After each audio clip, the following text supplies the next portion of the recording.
नमस्कार दर्शक बंधु आज आलोचना को आपण मानक अनेक अनेक स्वागत। दर्शक बंधु जहाँ जना पड़ुछि ह्यूमन सागर मृत्यु को नहीं जो तदंत होउछि सेही तदंत रे ही रही। वर्तमान सरकार रे अनेक गुड़े तदंत होइछि एवं से तदंत रिपोर्ट खुलासा है एवं ह्यूमन सागर मृत्यु घटना गणमाध्यम रे चर्चा होउछि 9 जन अभियुक्तकारी जो माने तांको विरुद्ध रे एफआईआर रे ह्यूमन का मां सेफाली सुना तांको ना लिखि चंती एवं क्लियरली तांको जे जानि चंती एपरि कि अनुभव महांती मध्ये कहि चंती जे फाइनेंशियल साइफनिंग हेछि तांको मेंटल टॉर्चर करा जाइछि एवं ता भितरे गुटे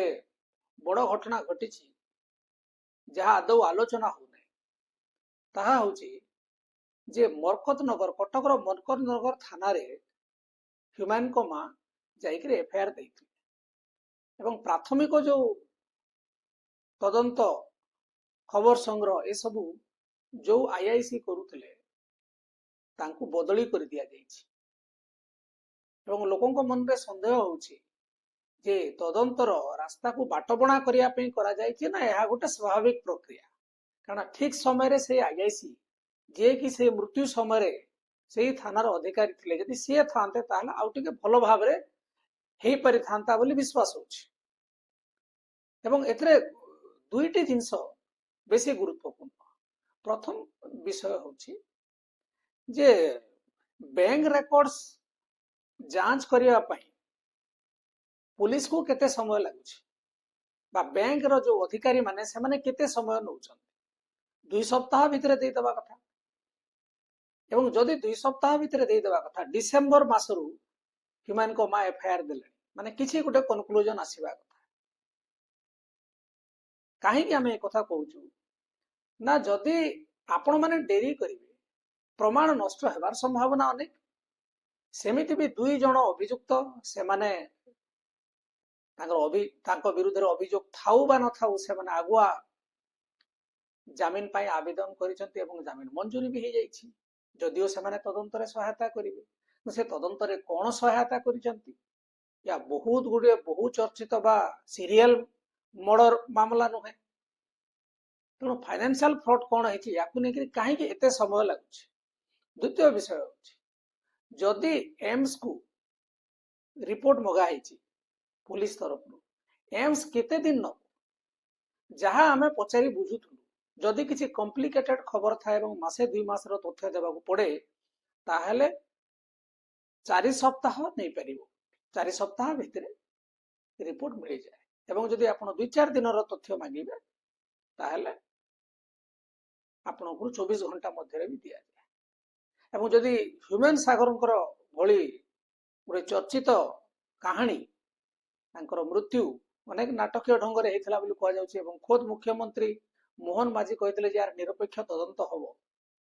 यदि ए प्रोफेगे स्पेशल प्रोविजनिंग करा जाय तले आहुरी शीघ्र हेई पारिबो आजिकली सब डिजिटलाइज हो गला तेणु काहे कि एते डेरी लागुछि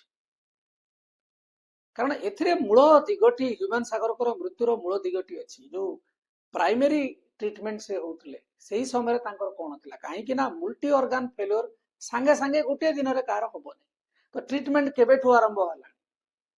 ट्रीटमेंट केबेठु आरंभ हलानी जानिले ट्रीटमेंट हेबार केते दिन पर्यंत से शो करथले ताहा मध्ये जणा पड़िबो ह्यूमन सागर एबे नाहंती एवं तांको मैनेजर कहउचंती जे तांको इच्छा रे होतला तनु तांको इच्छा रे होउथला बले जोटा कहिचंती ताहा विश्वास योग्य नुहे जदि जदि धरंतु से अक्टोबर मासरे शो करुथले एवं अक्टोबर मासरे तांकर अवस्था शारीरिक अवस्था सांघातिक थिला ताहले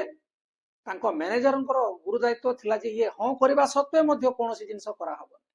एवं जणे लोक चाली पारु नै लिरिक्स बोली जाउछि से केमिति जाई कि स्टेज रे शो करिवो बरं मरि जीव बरं से तो करि परिबो नै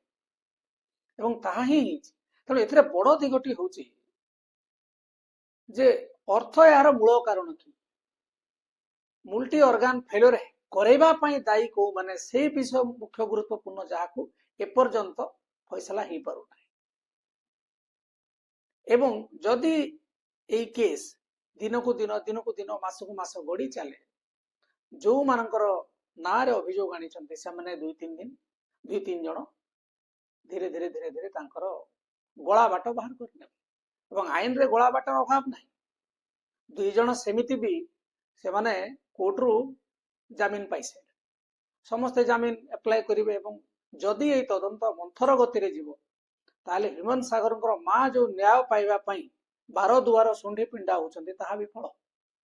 ଆମ ହିସାବରେ ମୁଖ୍ୟମନ୍ତ୍ରୀ ଏ ସମ୍ପର୍କରେ ଟିକେ ଗଭୀରତାର ସହିତ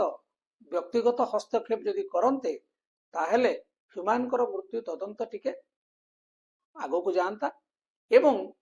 ଗୋଟେ ନିରପେକ୍ଷ ତଦନ୍ତ ଏବଂ ଗୋଟେ ଫୁଲ ସ୍ପିଡରେ ହୁଅନ୍ତା, ଯାହା ଫଳରେ କି ହ୍ୟୁମାନ ସାଗରଙ୍କ ଯେ ମୁଖ୍ୟ ଅଭିଯୁକ୍ତକାରୀ ସେମାନେ ଧରା ପଡନ୍ତେ, ତାଙ୍କ ପ୍ରତି ଗୋଟେ କଠୋର କାର୍ଯ୍ୟାନୁଷ୍ଠାନ ହୁଅନ୍ତା ଏବଂ ଫିଲ୍ମ ଇଣ୍ଡଷ୍ଟ୍ରିରେ ଆଉ ଏଭଳି ଘଟଣା ନ ଘଟିବା ପାଇଁ ସମସ୍ତଙ୍କ ପାଖରେ ଗୋଟେ ସଚେତନତାର ବାର୍ତ୍ତା ଯାଆନ୍ତା। ଏଇଠି ରଖିବା ଆଜିର ଆଲୋଚନା। ନମସ୍କାର।